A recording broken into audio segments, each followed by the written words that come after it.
Dave, today you're launching season ticket renewals, and there's the theme for generations. Can you elaborate on that theme? Yeah, I think that, from the Rangers fans' perspective, they've gone through a really, really difficult time, and we've seen a great club that I think one of the things that all Rangers fans will understand about the club they've supported is what I've called before this generational hand down, whereas I went to the club because my dad took me there when I was a 6-year-old boy, and he in turn went there because his dad took him at more or less a 6-year-old boy. And I felt we kind of lost our way a little bit with this whole disconnect with the fans and what's been going on with the club. So I really felt it was a nice theme, to say to the fans, look, let's just get back to that core value and make ourselves, once again, this generational club. I think that we have been through most of the history of Rangers that just, unfortunately, maybe has been ignored over the last couple of years. The season ticket revenue, of course, is vital to any club, not just Rangers, and in any given season, in fact. But the supporters here are particularly crucial because you've said that no club, and Rangers can't rely constantly on investors like yourself. Can you explain a bit more on that? Yeah, I think if you look at the history of Rangers, Rangers have had some key investors over probably the last 10, 20, 30, 40 years. You had, certainly when I was growing up, you had the Lawrence family, I think it was John Lawrence, then the Marlborough family came in, and then David Murray came in.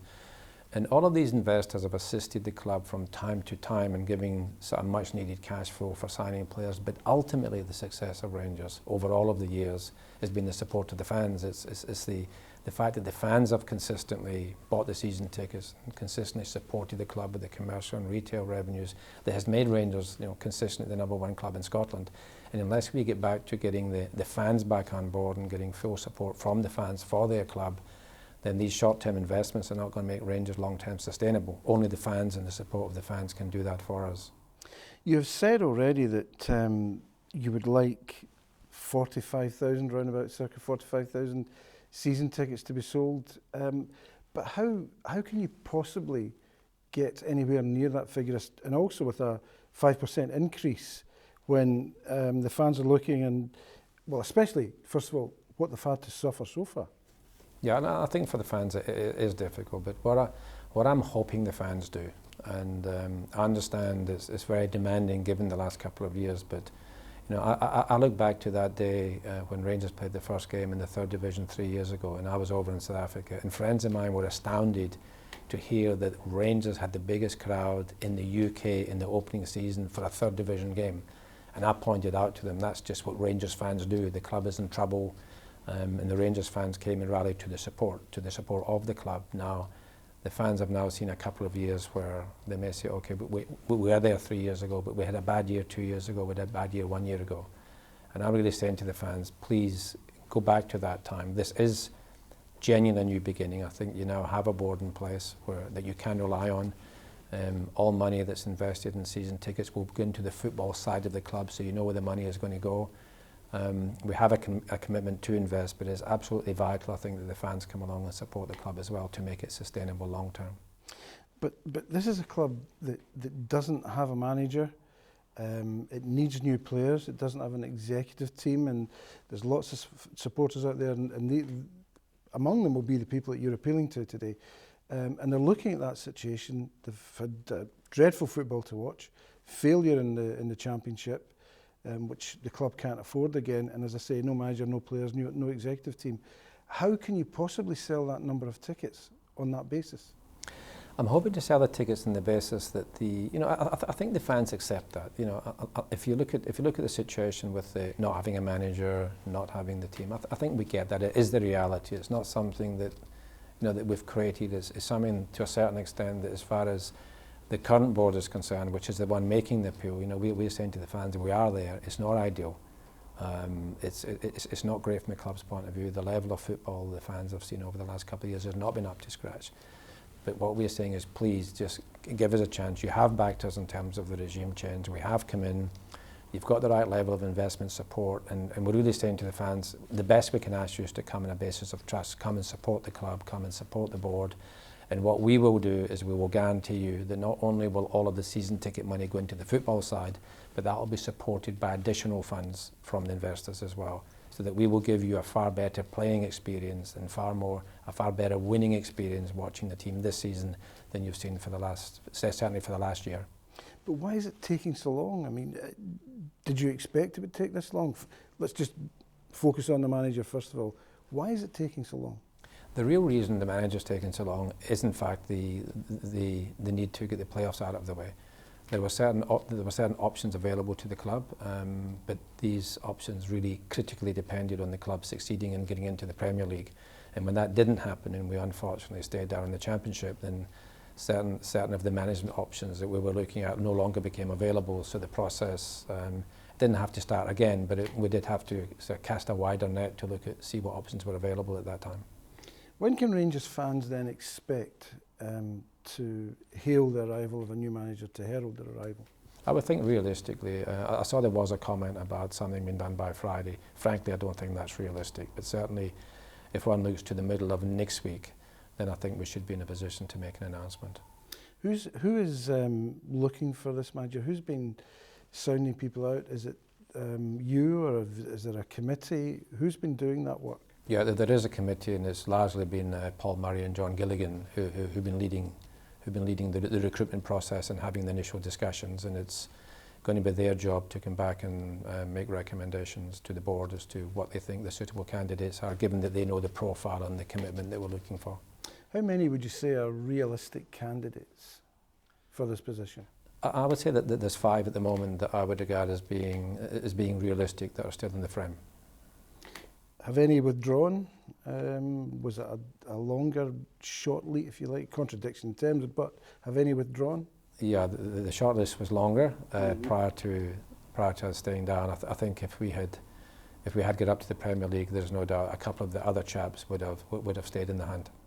Are you concerned at all that the best of the players available, let's say in Rangers' price range, even though you've not set a budget, and you won't set a budget for the manager, which we might talk about in a minute, but are you concerned that the best players in this price range might have been snapped up or could be snapped up before a manager's in place at Ibrox? I don't get a sense of that, and some of the discussions I've had around the issue of players, I'm certainly happy that there'll be certainly a good availability of players to the club once we've got the manager in. So I'm not concerned about not getting the quality that we require. 11 have gone out of contract now. Will you replace by the same number, less or more?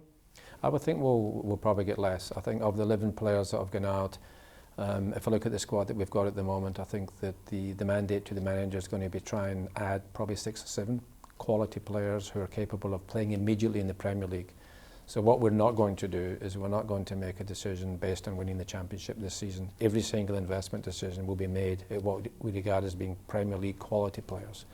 So it's very, very important that we not only comfortably get through the Championship this season, but that we have a squad of players at the end of the season that then can be further augmented in next close season to make sure we go up to the Premier League with a squad capable of competing. Will allowances be made? Whoever the manager is, will he be given some leeway at the start, or certainly early on in the season, because, as you said, it's not ideal, the situation isn't ideal, and therefore it might take some time to get new players in and for them to gel? Exactly. I think the manager is going to be given a lot of flexibility. Both within this transfer window, we'll give him some flexibility at the January transfer window and some flexibility again in the summer transfer window next year. So we're going to say to him, here is your basic requirement. You have to win the league this year. That's a non-negotiable. But in doing so, you've got to take us up into the Premier League with a squad that has some experience of the club and that can make us competitive in the first season back in the Premier League. So he'll have a fairly wide level of discretion in looking at players and making suggestions for us, which is why the approach that we're taking is not to restrict them with a budget to say we will only give you X amount of money this season because we're in the Championship. We're going to go a level beyond that and say if you can identify players this season that are available and can help the next couple of years, we're willing to bring them in earlier to strengthen the team this season, but more importantly, be more ready to go up to the Premier League next season. Do you have an exact budget for these appointments in the playing front, or how will it work? Because I think you've said already that the manager won't be given a set figure, 10, 15, 20 million pounds, but he will be allowed to sign as many players as the board think it will require? Yeah, I think what we're doing is taking what is a very unusual step of saying to the manager, you in fact are not going to have a budget this year. If you think that player can work and we think that player makes sense, then we would be willing to look to invest in the player, rather than just saying, look, you've used your budget for this year, you've got to wait till next year.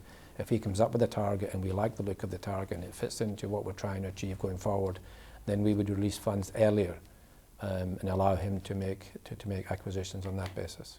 But this could end up costing quite a lot of money in the first year then, maybe more than you perhaps not budgeted for, because you do have a budget for the 3-year plan. But you're willing to spend more of that in the first year if necessary. Yeah, so what we'd be doing is accelerating some of the investment into the first year if we believe it's an investment. So I think very, very important that the players we're looking at are players that we think we can bring in as part of a longer term plan. We're looking to bring assets into the club. We're looking for players that at the end of the contract could be sold for an asset value as well. So we will certainly encourage the manager to not be too restrictive, and if he sees an opportunity to come with us, and we're very happy to accelerate the level of funding and have a greater investment in the squad than perhaps might seem to be necessary to win the championship this season, but knowing that we're preparing in advance for the seasons to come. So if a new manager comes in, and you've been asked this in various press conferences already, but if a manager, well not if, when a new manager comes in and he says, look, we've got the squad in place, but there's one more player, two more players, and it could take the budgets, or the spending on players beyond 12, 13, 14 million pounds, will that happen?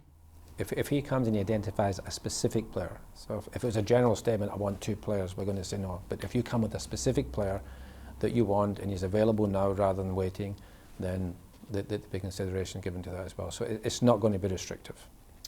So that brings me on to then, if you sold Ibrox out, you would be sitting with about roughly £12 million in season ticket money at the prices for this coming season. So we know that amount then.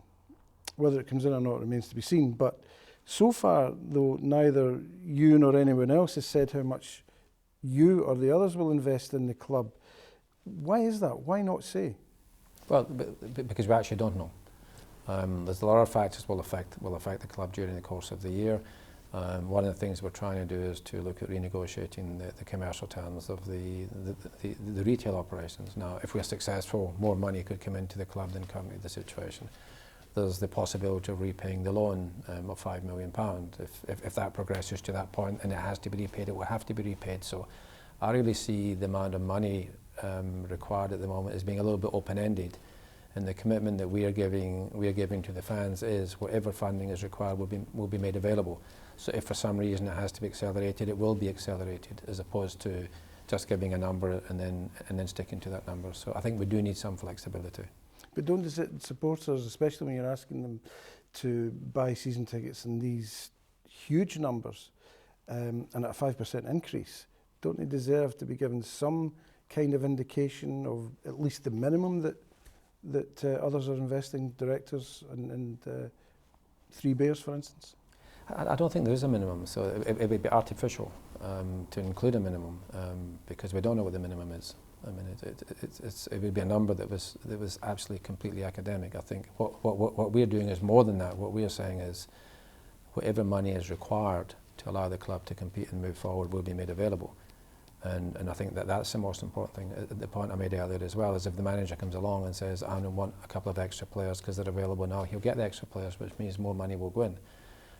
So to me, that's the most important level of commitment the fans should get, because the amount of money, quite frankly, I think is meaningless. Now, there's to be a general meeting at Ibrox on Friday. Should Rangers fans be concerned that this meeting's been called? No, I regard it pretty much as a non-meeting. I'm really not sure why the meeting has been proceeded with, but I don't think there's any concern with that at all. You mentioned the £5 million loan, and there's a lot of supporters would say, why not just pay the money back and be done with it and move on from there? What's your exact view on that? Well, there's 2 reasons. One is I don't think it should be repaid. If it does exist as an independent loan and it's interest-free, then I think it's good for the club to have interest-free money.